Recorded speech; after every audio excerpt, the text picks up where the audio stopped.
Queen Zephyra stood at the edge of her crystalline balcony, watching the twin moons of Caridian cast their purple glow across the palace gardens. Her forearms crossed in frustration as she listened to the sounds of chaos echoing from the royal nursery 3 floors below. Another nanny had quit. The 7th one this month. The Caridian queen was known throughout the galaxy for her diplomatic skills and fair rule. She had negotiated peace treaties between warring species and managed trade agreements that brought prosperity to dozens of worlds. But when it came to her own children, she felt completely helpless. Prince Kael and Princess Luna were not ordinary children, even by Caridian standards. Their species naturally possessed enhanced physical abilities and telepathic powers that typically didn't manifest until adolescence. But her twins were different. At only 6 years old, they could already lift objects 3 times their weight with their minds, and had the unfortunate habit of phasing through solid walls when they got excited or upset. The palace's head of staff, Minister Vex, approached with his usual nervous demeanor. His gray skin had taken on an even paler shade than usual, and his large black eyes darted around anxiously. "Your Majesty," he began, wringing his 6-fingered hands, "I'm afraid Nanny Zalara has also submitted her resignation." She mentioned something about the young prince accidentally teleporting her into the courtyard fountain during yesterday's reading lesson. Zephyra's shoulders sagged. She loved her children dearly, but their unpredictable abilities made caring for them incredibly challenging. The Caridian education system wasn't equipped to handle children who could accidentally phase through their desks or who might inadvertently read their teacher's thoughts during lessons. That makes 7 nannies this month, Vex. 7 highly trained, experienced caregivers from some of the most prestigious families in the sector. What are we going to do? 1. Minister Vex cleared his throat nervously. Well, Your Majesty, we could try posting the position on the Galactic Employment Network. Perhaps someone from a different species might have better luck. The Altarians are known for their patience, and the Centaurians have natural resistance to psychic abilities. Zephyra nodded reluctantly. She had been hoping to find someone from their own world who understood Caridian culture and customs, but desperate times called for desperate measures. Do it. Post the position immediately. Offer double the standard rate and full diplomatic immunity if necessary. As Vex hurried away to handle the posting, Zephyra made her way to the nursery to check on her children. She found them sitting quietly in the corner, looking unusually subdued. Prince Kael, with his silver hair and large violet eyes, was carefully stacking blocks while his sister Luna watched. Both children looked up when their mother entered, and Zephyra could feel their sadness through their natural telepathic connection. "We didn't mean to make Nanny Zalara leave," Luna said quietly, her small voice barely above a whisper.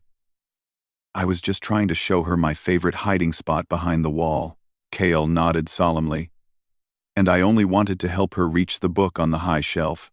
I didn't know teleporting objects would splash water everywhere." Zephyra knelt down and gathered both children in her arms. Despite their extraordinary abilities, they were still just young children who wanted love and understanding. "I know you didn't mean any harm, my little stars. You're still learning to control your gifts.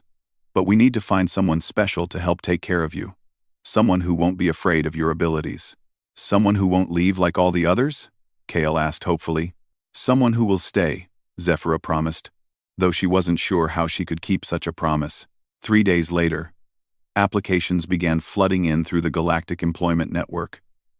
Minister Vex presented Zephyra with a datapad containing over 200 responses from across the galaxy. There were applications from the patience-renowned Altarians, several Centaurians with their psychic resistance, a few brave Earthlings, and even a couple of the emotionless Vulcanoids who claimed their logical nature would be unaffected by supernatural pranks. Zephyra spent hours reviewing each application, conducting video interviews with the most promising candidates. The Altarian candidate seemed promising, until she mentioned that her meditation practices required 12 hours of absolute silence daily. The Centaurian was enthusiastic but admitted he had never actually worked with children before. The Vulcanoid candidate spent the entire interview explaining why emotions were illogical and why children should be raised like small adults. Then there was the application that almost got overlooked entirely. It was simple, handwritten in basic galactic standard, and came without the usual impressive credentials and references. The applicant was human, from a planet called Earth, in a relatively unknown sector of the galaxy. Marcus Chen, 34, single father of one. Previous experience: raising my daughter Emma since she was 2 years old. Special skills, patience, creativity, and experience with kids who are considered difficult by others. I'm not afraid of messes, noise, or surprises. Currently working as a janitor at the Galactic Embassy on Earth, but looking for a change that would let me provide better for my family. What struck Zephyra most was a handwritten note at the bottom. I know what it's like to feel like nobody understands your child. I also know that every kid just needs someone who believes in them and won't give up on them, no matter what. Minister Vex was skeptical when Zephyra showed him the application. Your Majesty, surely you're not considering this human seriously? He has no formal training, no credentials from prestigious institutions. He's a janitor. But something about Marcus's application resonated with Zephyra. Perhaps it was the genuine warmth in his words, or maybe it was the fact that he actually understood what it was like to be a single parent dealing with challenging circumstances. She decided to schedule a video interview. When Marcus appeared on the communication screen, Zephyra was struck by his calm demeanor. He had kind brown eyes and an easy smile, and there was a sense of unshakable steadiness about him. Behind him, she could see a small apartment that was modest but clean and cheerful. Thank you for considering me for this position, Your Majesty, Marcus said respectfully. I know my background might seem unusual compared to your other applicants, but I want you to know that I take this opportunity very seriously. Mr. Chen, I'll be direct with you. My children have special challenges. They possess abilities that have frightened away 7 highly trained nannies in the past month alone. They can move objects with their minds, walk through walls, and sometimes accidentally teleport things. Are you prepared for that level of unpredictability? Marcus was quiet for a moment, then smiled. Your Majesty, my daughter Emma has ADHD and what her teachers call behavioral challenges. I've spent years learning that kids with special abilities or differences don't need someone who's going to try to suppress what makes them unique. They need someone who's going to help them learn to use their gifts responsibly while still being kids. You don't seem concerned about the supernatural aspects of their abilities. With respect, Your Majesty, I've seen kids do things that adults thought were impossible just through pure determination and creativity. Whether it's moving objects with their minds or moving mountains with their hearts, kids are capable of amazing things when they have the right support. Zephyra found herself genuinely impressed by his response. Why do you want this job, Mr. Chen? It would mean leaving your world, your life as you know it. Marcus's expression became more serious. I want to give my daughter the best life possible. And the opportunities that come with this position would change everything for us. But beyond that, I genuinely love working with children. Every kid deserves to have someone in their corner who sees their potential instead of just their problems. After the interview ended, Zephyra sat in her office for a long time, thinking. Minister Vex had prepared detailed reports on the other candidates, complete with psychological evaluations and recommendation letters from previous employers. Marcus Chen had none of those things. What he had was something that couldn't be measured or quantified. An understanding of what children really needed. Against the advice of her staff and the concerns of her advisors, Queen Zephyra made her decision. She was going to take a chance on the human janitor who saw potential where others saw problems. The next morning, she sent a message across the galaxy to a small apartment on Earth, offering Marcus Chen the position of royal nanny to the Caridian crown prince and princess, along with transportation to Caridian for both him and his daughter, full housing in the palace quarters, and a salary that would ensure Emma's future education anywhere in the galaxy. Marcus stared at the message on his communication device for a full 5 minutes before it sank in. He had been selected to care for actual alien royalty. Emma, now 8 years old and equally excited about the prospect of space travel and alien friends, bounced around their small apartment as Marcus explained what this meant for their future. We're really going to live in a palace on an alien planet, Dad? Emma asked, her eyes wide with wonder. We really are, sweetheart. And I'm going to help take care of two very special children who need someone who understands them. 3 weeks later, Marcus and Emma stepped off a sleek Caridian transport ship onto the landing platform of the royal palace. The architecture was unlike anything Marcus had ever seen, with crystalline spires that seemed to grow from the ground like organic structures, glowing with soft internal light. Gardens filled with luminescent plants stretched as far as he could see, and the purple-tinted sky held two moons that were visible even in daylight. Queen Zephyra herself came to greet them, accompanied by Minister Vex and a small entourage of palace staff. She was tall and graceful, with the characteristic forearms of her species and skin that had a subtle iridescent quality. Her manner was warm but regal, and Marcus could immediately see the weight of responsibility she carried. "Mr. Chen, welcome to Caridian. This must be Emma." Emma, who had been coaching herself to be brave and polite during the entire journey, managed a respectful curtsy that she had learned from the transport ship's cultural database. "Thank you for inviting us to your planet, Your Majesty. It's even more beautiful than the pictures." Zephyra smiled, clearly charmed by the young girl's earnestness. "I'm so glad you're both here. I'm eager for you to meet KL and Luna. They're very excited about having new friends." As they walked through the palace corridors, Marcus took in the incredible surroundings while keeping a professional focus on what lay ahead. He knew that the success or failure of this arrangement would be determined not by the grandeur of his new workplace, but by his ability to connect with two children who had been dismissed as too difficult by everyone else. The nursery was larger than Marcus and Emma's entire apartment back on Earth, filled with toys, books, and learning materials from across the galaxy. But what drew his attention immediately were the two small figures sitting quietly in the center of the room, watching the new arrivals with cautious curiosity. Prince Kale and Princess Luna looked remarkably human-like, apart from their silver hair and the subtle violet tint to their large eyes. They stood close together, clearly supporting each other as they faced yet another potential caregiver who might disappear from their lives. "Kale, Luna," Queen Zephyra said gently, "I'd like you to meet Marcus and Emma. Marcus is going to be your new nanny, and Emma is here to be your friend." There was a moment of silence as the four children, because Marcus realized that's what they all were.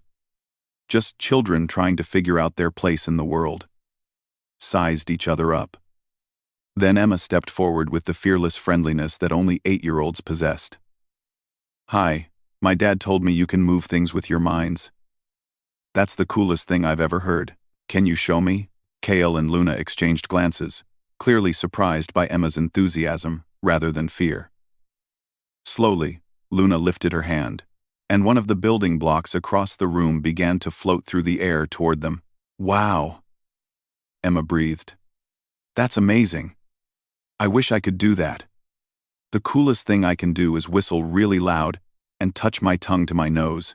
For the first time since Marcus had entered the room, he saw the alien children smile, and in that moment, he knew they were going to be just fine. 2 weeks into his new role as royal nanny, Marcus had already experienced more supernatural incidents than most people encountered in a lifetime. Just that morning, Prince KL had accidentally teleported his breakfast across the room when he got excited about Emma's stories of earth animals, and Princess Luna had phased through her bedroom wall while sleepwalking, ending up in the palace library. But rather than being overwhelmed, Marcus found himself adapting with the same practical approach he had used with Emma's challenges back on Earth. The key, he realized, was not to treat the children's abilities as problems to be solved, but as natural parts of who they were that simply needed guidance and structure. He had established routines that worked around their unpredictable powers. Morning meditation sessions helped the twins center themselves before the day began. Afternoon power practice time in a specially reinforced room allowed them to safely explore their abilities without fear of breaking anything valuable. And evening story time became a cherished ritual where all four children would gather together, sharing tales from their respective worlds. Emma had adapted to life on Caridian with remarkable ease.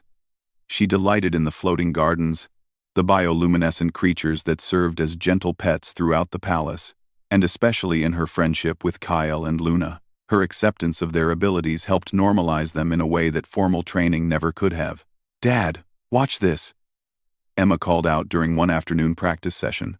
She had been working with Luna to help her control her phasing ability. Luna, remember what we practiced. Think about wanting to stay solid. Like you're choosing to be here with us. Luna nodded seriously and walked toward the practice wall.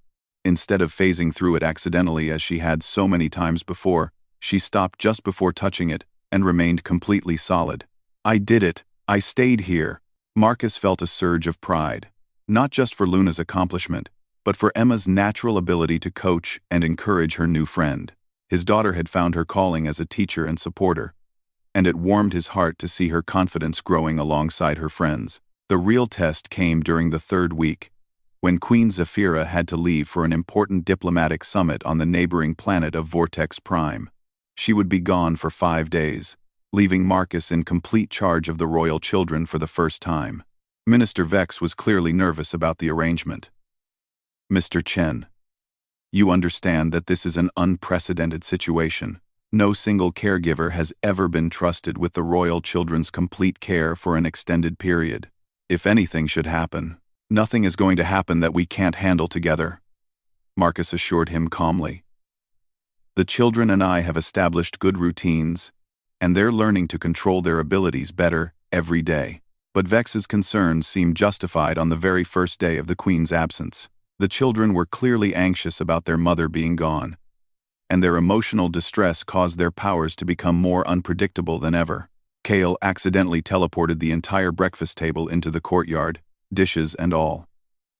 Luna phased through 3 different floors of the palace while having a nightmare, and by afternoon, both children were so upset that they were unconsciously broadcasting their emotions telepathically, causing everyone in the nearby rooms to feel waves of sadness and anxiety. The palace staff began to panic. Several servants approached Marcus, suggesting that perhaps they should contact Queen Zephyra to return early, or maybe call in specialists to sedate the children until their mother came back. Marcus found himself facing his greatest challenge yet.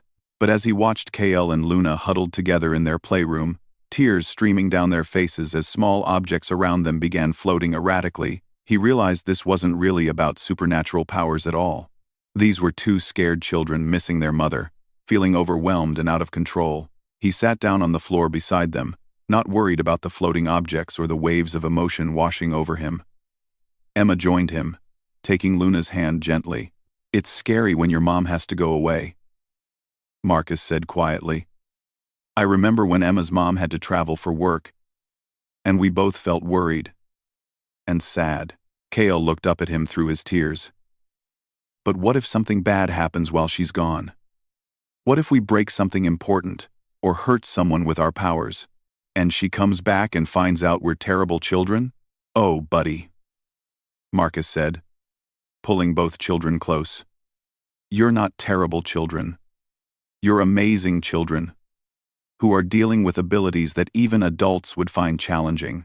Your mom loves you no matter what, and she trusts me to take care of you because she knows how special you are. But we keep making mistakes, Luna whispered. Every nanny before you left because we couldn't control ourselves. Emma squeezed Luna's hand. My dad always tells me that making mistakes is how we learn, and you know what? You've already gotten so much better. Remember yesterday when you helped me reach the tall book by making it float down instead of phasing through the shelf? That was perfect control. Marcus felt inspired by his daughter's wisdom. That's exactly right. And you know what we're going to do while your mom is away? We're going to practice being a team.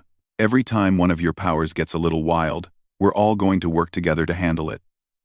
No panic, no fear, just problem solving. Like a family? Kale asked hopefully. Exactly like a family. That night, Marcus implemented what he privately called Operation Royal Family. Instead of trying to prevent the children's powers from manifesting, he created structured ways for them to channel their abilities positively. When Luna got anxious about her mother being gone and started phasing involuntarily, Emma would start a silly song that helped her focus on staying present.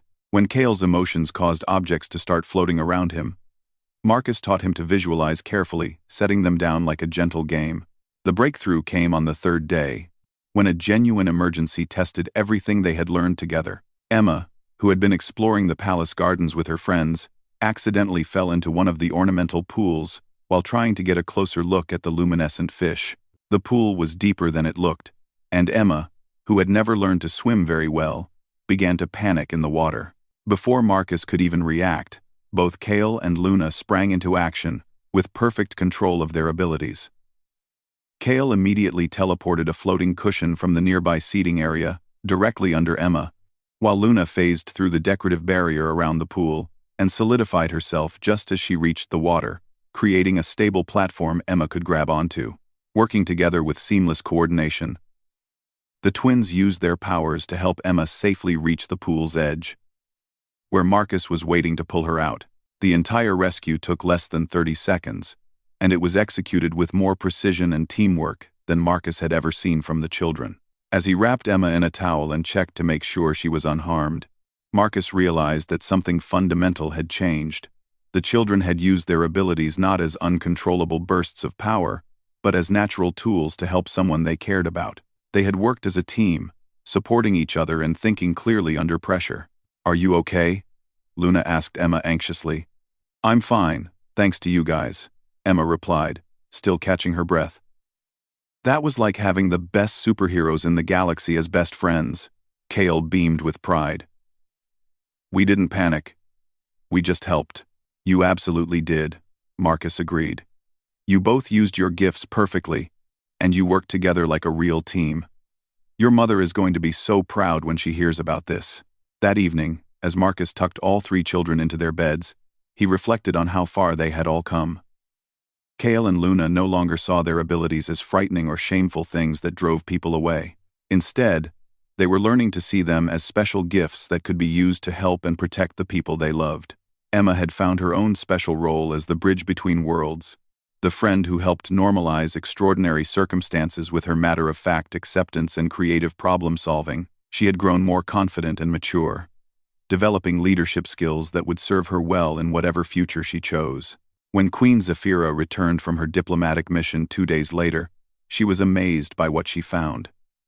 The palace was calm and peaceful. The children greeted her with excited hugs and stories of their adventures, proudly demonstrating the new level of control they had achieved with their abilities. "Marcus," she said privately later that evening, "I don't know how you've done it, but my children are like completely different people. They're confident, happy, and in control of themselves in ways I never thought possible." "They were always capable of this, Your Majesty," Marcus replied. "They just needed someone to believe in them and give them the tools to succeed." Children are incredibly resilient and adaptable when they feel supported rather than feared.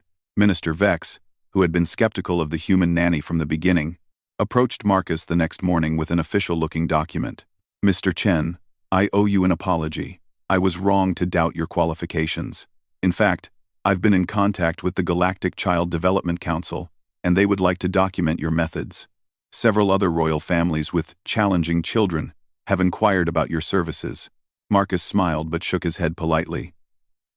"I appreciate the recognition, Minister Vex, but I'm not looking to become famous or start a consulting business. My job is to take care of KL and Luna, and that's exactly what I intend to keep doing." The children had overheard this conversation, and Marcus could see the relief on their faces. After so many nannies who had come and gone, they needed the security of knowing that he wasn't planning to leave them for bigger and better opportunities. But their peaceful routine was about to be tested in ways none of them could have imagined. Reports were coming in from across the galaxy about a militant group called the Purity Alliance, who believed that species with supernatural abilities were dangerous and should be either suppressed or eliminated entirely. They had been targeting royal families and government officials from psychic species, and intelligence suggested that Queen Zafira and her children might be on their list. As security around the palace increased and diplomatic tensions rose, Marcus realized that his role was about to evolve far beyond simple childcare. The children he had come to love were in potential danger, and their unique abilities, which had once been sources of embarrassment and difficulty, might soon become their most important assets for survival. The comfortable world they had built together was about to face its greatest test, and Marcus would need every ounce of creativity, courage, and faith in his children to keep them safe. But as he watched Kale and Luna practicing their abilities with focus and confidence, working together with Emma to solve problems and support each other, he felt ready for whatever challenges lay ahead. They had become a real family, and families protected each other, no matter what the universe threw at them. The attack came at dawn, just as the palace was beginning its daily routines. Marcus was helping the children with their morning meditation when the emergency alarms began blaring throughout the crystalline corridors. The sound was unlike anything he had ever heard. A harmonious, but urgent tone that seemed to resonate through the very walls of the palace. Within seconds, Minister Vex burst into the nursery, his gray skin pale with panic. "Mr. Chen, you must get the children to the secure bunker immediately. The Purity Alliance has breached our outer defenses. Queen Zephyra is already en route to the command center." Marcus felt his protective instincts surge as he saw the fear in KL and Luna's eyes, but he forced himself to remain calm, knowing that the children would take their emotional cues from him. Emma, who had been reading nearby, moved instinctively closer to her friends. "Okay, everyone," Marcus said in the same steady tone he used for bedtime stories. "We're going to play a new game called Secret Mission. We need to get to the safe room as quickly and quietly as possible." As they moved through the palace corridors, Marcus could hear the distant sounds of conflict, energy weapons discharging, the hum of defensive shields, and shouted orders in multiple languages. The palace guards were doing their best to protect the royal family, but the attacking force was well equipped and clearly knew the layout of the building. They were halfway to the bunker when disaster struck. A group of Purity Alliance soldiers, clad in black armor and carrying advanced weaponry, rounded the corner ahead of them. The leader, a tall humanoid with cold blue eyes, raised his weapon and spoke in heavily accented galactic standard. "Stand down, alien sympathizer. We're here for the psychic abominations. Surrender them peacefully, and you won't be harmed." Marcus stepped protectively in front of the children, his mind racing. The bunker was still 2 corridors away, and there was no way they could outrun armed soldiers. But as he felt the children's fear through their telepathic emanations, an idea began to form. "Emma," he whispered without turning around. "Remember the teamwork exercises we've been practicing? Kale, Luna, it's time to show everyone how amazing you really are." The lead soldier grew impatient. "Last warning, human. Step aside or be eliminated along with the freaks." That was exactly the wrong thing to say in front of a protective father and 3 children who had spent weeks building unbreakable bonds of friendship and trust. "Now," Marcus said quietly, "what happened next would later be recounted throughout the galaxy as one of the most remarkable displays of coordinated supernatural ability ever witnessed." Luna phased through the floor and emerged behind the soldiers, while Kale teleported their weapons into his hands before they could react.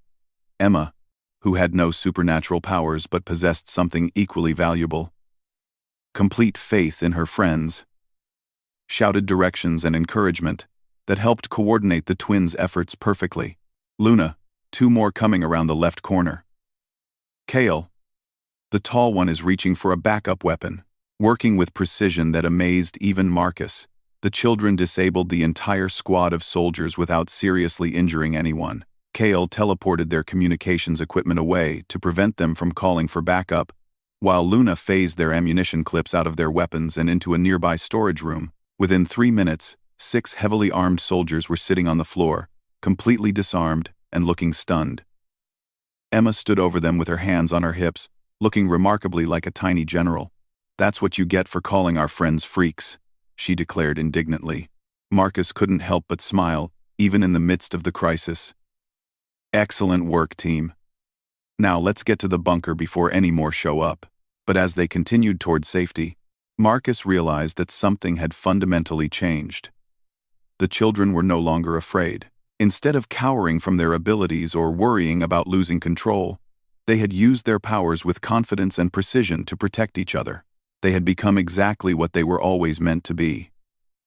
Not dangerous anomalies to be feared, but extraordinary individuals with gifts that could make the galaxy a better place. The bunker turned out to be a sophisticated command center where Queen Zephyra was coordinating the palace's defense alongside military advisors from across the sector. When Marcus and the children arrived, she rushed to embrace KL and Luna, relief evident on her face. "Are you all safe? We heard reports of soldiers in your corridor." "We're fine, Mom," Luna said proudly. Marcus taught us how to work as a team, and we stopped the bad guys all by ourselves. Kale nodded enthusiastically. And Emma helped coordinate everything even though she doesn't have powers. She's the best tactical advisor ever. Queen Zafira looked at Marcus with amazement and gratitude. You got them past armed soldiers? Actually, Your Majesty, they got us past armed soldiers. I just reminded them how capable they are when they work together. The battle for the palace continued for several more hours, but the tide had already turned. Word spread quickly among the defending forces about how the royal children had successfully defended themselves against Purity Alliance soldiers. Instead of being liabilities who needed protection, Kael and Luna became symbols of hope and strength for their people. Other young Caridians with developing abilities, who had been hidden away by their families out of fear and shame, began to volunteer their help in the defense effort. Under the careful guidance of their parents and military advisors, they used their growing powers to assist with communications, reconnaissance, and even direct combat support. The Purity Alliance had expected to find a palace full of helpless, frightened people who saw supernatural abilities as shameful secrets. Instead, they encountered a united community that celebrated their children's gifts and had learned to use them effectively and responsibly. By afternoon, the surviving attackers had been captured or had fled the planet entirely. The immediate threat was over, but the impact of the day's events would resonate throughout the galaxy for years to come. In the weeks that followed, representatives from dozens of worlds visited Caridian to learn about the royal family's approach to training and integrating children with supernatural abilities. Marcus found himself inadvertently becoming an expert on human child-rearing techniques and their applications to alien species. But the most significant change was in how Kael and Luna saw themselves and their place in the world. They no longer worried about their abilities making them too different or difficult to love. Instead, they embraced their gifts as natural parts of themselves that could be used to help others and protect the people they cared about. Emma had thrived in her new environment, developing leadership skills and cultural awareness that would serve her well in whatever career she eventually chose. The experience of helping her friends overcome their challenges had given her confidence and empathy that extended far beyond her years. 6 months after the attack, Queen Zafira established the Caridian Academy for Exceptional Children, a school designed specifically for young people with developing supernatural abilities. Marcus was offered the position of head instructor, but he declined in favor of continuing his role as the royal family's primary caregiver. "I'm not a teacher or a theorist," he explained to the Queen. "I'm just someone who believes that every child deserves to be understood and supported for who they are. Kael and Luna still need that from me, and that's where I belong."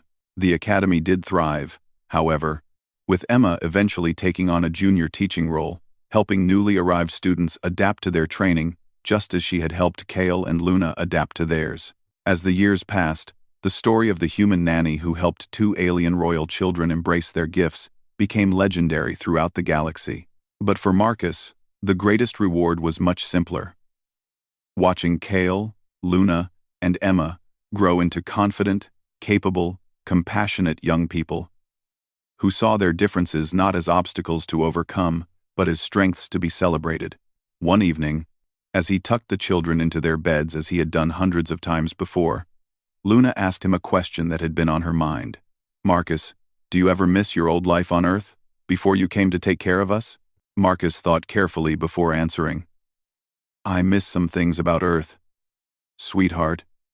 But this is my life now, and I wouldn't change it for anything. You, Kael, and Emma are my family, and families belong together." "Even when we were difficult and scared away all the other nannies?" Kael asked. "Especially then," Marcus replied firmly. "You were never the problem, buddy. The problem was that nobody took the time to understand what you really needed.